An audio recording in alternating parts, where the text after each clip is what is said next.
Hello everyone, welcome to Nainstar academy. आप लोगों ने देख लिया होगा, आई थिंक जिन बच्चों को पता होगा, आईपीयू ने शेड्यूल रिलीज कर दिया है राउंड थर्ड के लिए। और इन्होंने जो बम्ब बच्चों के ऊपर फोड़ा है वो लिटरली नहीं करना चाहिए था, क्योंकि कम से कम इतना तो टाइम देते कि बच्चा रजिस्ट्रेशन करके ढंग से चॉइस फिलिंग कर सके। अब जिस बच्चे ने पहले से रजिस्ट्रेशन कर रखा है उसके लिए तो ठीक है, लेकिन कुछ बच्चे ऐसे हैं जिन्होंने फर्स्ट टाइम रजिस्ट्रेशन करना है, उनको पता ही नहीं है। वो वेट कर रहे हैं कि राउंड थर्ड का शेड्यूल आएगा, कुछ टाइम मिलेगा, उसके बाद हम चीजों को यहाँ पर कर पा रहे होंगे। लेकिन अभी जब आप शेड्यूल देखोगे तो फिर आपको समझ में आएगा कि आईपीयू ने यहाँ पर क्या खिचड़ी बनाई है, ठीक है। और वो खिचड़ी मैं अभी आपको दिखा देता हूँ। इसके लिए आपको जो इन्होंने शेड्यूल रिलीज किया इधर आना होगा, और ये शेड्यूल कब निकाला है वो डेट भी आप यहाँ पर देख सकते हो।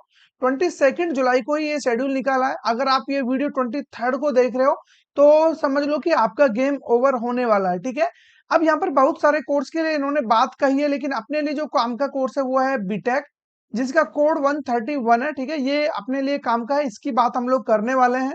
कैंडिडेट जो पार्टिसिपेट नहीं कर सकते उनके लिए जो सिचुएशन है वो सेम है। कौन कौन बच्चे हैं, क्या क्या एलिजिबिलिटी है, वो आपको पता है। कौन बच्चा पार्टिसिपेट नहीं करेगा? Candidate who were allotted a seat in round second, जिस भी बच्चे को राउंड सेकंड में सीट मिला था और उसने जो पार्ट एकेडमिक फी होता है वो पे नहीं किया है, यानी कि 96,000 रुपीज पे नहीं किया है और उसको सीट मिला था राउंड टू में, वो बच्चा पार्टिसिपेट नहीं करेगा राउंड थर्ड के अंदर, ठीक है। दूसरा कौन बच्चा है? Candidate who choose withdrawal option, जिस बच्चे ने सीट को विड्रॉल कर लिया है वो बच्चा भी पार्टिसिपेट नहीं कर पाएगा। लेकिन जो बच्चे पार्टिसिपेट कर रहे हैं लेकिन उनको तो थोड़ा सा टाइम दो, ठीक है, उनको भी इन्होंने टाइम नहीं दिया है। अब यहाँ पर हम बात करें, जो भी बच्चा एनएलटी टेस्ट के थ्रू आ रहा है, नेशनल लेवल का कोई भी टेस्ट है, जेई मेंस बेसिकली अगर हम बात करें, ठीक है, तो जिस बच्चे ने रजिस्ट्रेशन कर रखा है, रजिस्ट्रेशन नहीं बेसिकली यहाँ पर एप्लीकेशन फॉर्म भर रखा है, यानी कि 2500 रुपीज पे कर दिया है, बट उस बच्चे ने अभी तक रजिस्टर नहीं किया है, रजिस्ट्रेशन नहीं हुआ है, यानी कि बीटेक के लिए रजिस्ट्रेशन नहीं कर पाया है बच्चा, तो वो बच्चा अपना रजिस्ट्रेशन कर सकता है। बाकी चीजें करने के बाद अपना चॉइस फिलिंग भी सब कुछ कर सकता है।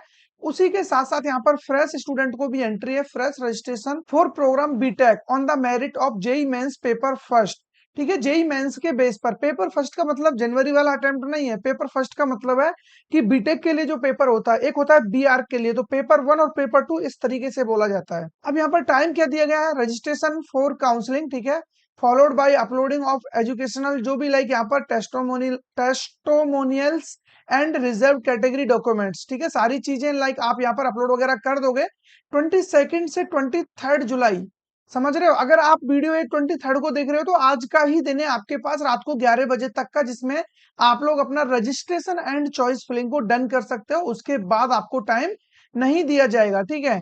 अगेन यहाँ पर बोला गया है choice filling for the candidate who registered in round third, ठीक है, and addition modification deletion addition जो भी चीजें करनी है जिस भी बच्चे को। और एक चीज यहाँ पर बोला हुआ है, candidate who have not filled online application form and not paid, ठीक है, requisite fee of 2500 non refundable. तो इन बच्चों को यहाँ पर लिया गया है, जो भी बच्चा एप्लीकेशन फॉर्म वगैरह नहीं फिल किया है और वो फ्रेश स्टूडेंट है, तो उस बच्चे को भी इन्होंने एलिजिबल किया है। आप लोग टेंशन लेने की जरूरत नहीं है, ठीक है। अब यहाँ पर क्या बोला गया है? Choice filling for the candidate who registered in round third, जो बच्चा राउंड थर्ड के लिए फर्स्ट टाइम रजिस्टर कर रहा है, ठीक है, उसके लिए शायद इन्होंने एक दिन और एक्स्ट्रा यहाँ पर दे नहीं, कोई टाइम नहीं दिया है। कुछ भी आपको करना है, एडिशन करना हो, मॉडिफिकेशन करना है, डिलीशन करना है, एडिटिंग ऑफ चॉइसेस, ठीक है, preferences of colleges streams by the candidate who have already been allotted a seat, paid the requested part academic fee whose, ठीक है, documents have been successfully verified, chosen the float option in round second, ठीक है, जिन भी बच्चों के साथ ये चीजें हुई है, एंड द कैंडिडेट्स, ठीक है, the candidates registered in previous round but did not fill choices, उन सभी बच्चों को कब तक करने के लिए टाइम दिया है? Filling of choices compulsory for allotment of seat 22 से 23 तक का ही टाइम यहाँ पर दिया गया है।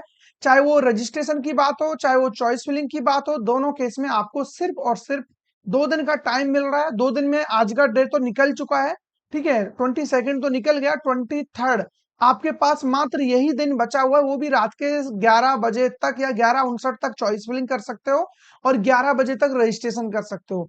तो ओवरऑल आपके पास ज्यादा टाइम नहीं है, तो जो भी बच्चा इंटरेस्टेड है फटाफट जाकर के रजिस्ट्रेशन कर लेना, अदरवाइज बाद में आकर के मत पछताना कि ये क्या हुआ, ठीक है। ये राउंड थर्ड निकल जाएगा, उसके बाद date of declaration of round third का रिजल्ट कब आएगा? 24-25 को आपको अलॉटमेंट देखने को मिल जाएगा। ठीक है, ये बेसिक शेड्यूल है बीटेक के लिए, जो कि आप लोगों ने देख लिया होगा। आपके पास टाइम बिल्कुल भी नहीं है। इसके बाद स्पोर्ट राउंड होगा, ऑनलाइन मोड में होगा, फिर आपका फिजिकल मोड में भी होता है। 2 स्पोर्ट राउंड देखने को मिलेंगे, लेकिन कोशिश करना कि राउंड थर्ड में जाते-जाते आप लोग अपना एक सीट यहाँ पर सिक्योर कर लो। अगर ढंग का ना मिले तो उस सीट को छोड़ करके स्पोर्ट में हम लोग चले जाएंगे। इसका स्पोर्ट राउंड थोड़ा-सा डिफरेंट होता है जैक डेली से। अब जब स्पोर्ट राउंड का शेड्यूल आएगा तब आपको सारी चीजें बता दी जाएंगी। उसके लिए बिल्कुल भी परेशान नहीं होना है, किसी भी तरीके से टेंशन में नहीं आना है। तो ये सारी चीजें आपको विद इन टाइम यहाँ पर बता दी जाएंगी। तो लाइक अभी आप लोगों के लिए जरूरी क्या है, रजिस्ट्रेशन नहीं किया है तो रजिस्ट्रेशन करिए, चॉइस फिलिंग नहीं किया तो चॉइस फिलिंग करिए।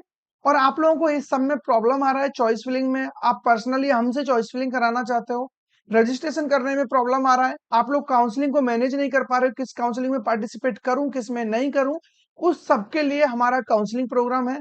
लिंक डिस्क्रिप्शन में है, कमेंट बॉक्स में लिंक पिन कर दूंगा, वहां से जाकर के चेकआउट कर लेना। ठीक है, अभी जाकर के देख लेना, उस पे लाइक कुछ डिस्काउंट भी आपको मिल रहा होगा आई थिंक। तो वहां जाकर के आप लोग एनरोल हो सकते हो, विद इन 12 आवर्स में आपको कॉल बैक आ जाएगा। और अभी टाइम नहीं है तो आईपीयू के केस में हम लोगों को विद इन 1 आवर में ही कॉल बैक अरेंज करना ही पड़ेगा। तो जो भी बच्चा इंटरेस्टेड है फटाफट जाइए, एनरोल करिए और हमारी काउंसलिंग पार्ट का लाइक एक हिस्सा बनिए। डेफिनेटली आप एक डिजर्विंग कॉलेज और ब्रांच यहाँ से लेकर के जा रहे होंगे। ठीक है, तो फिर मिलेंगे ऐसे किसी इंटरेस्टिंग टॉपिक के साथ, तब तक बने रहिए हमारे साथ।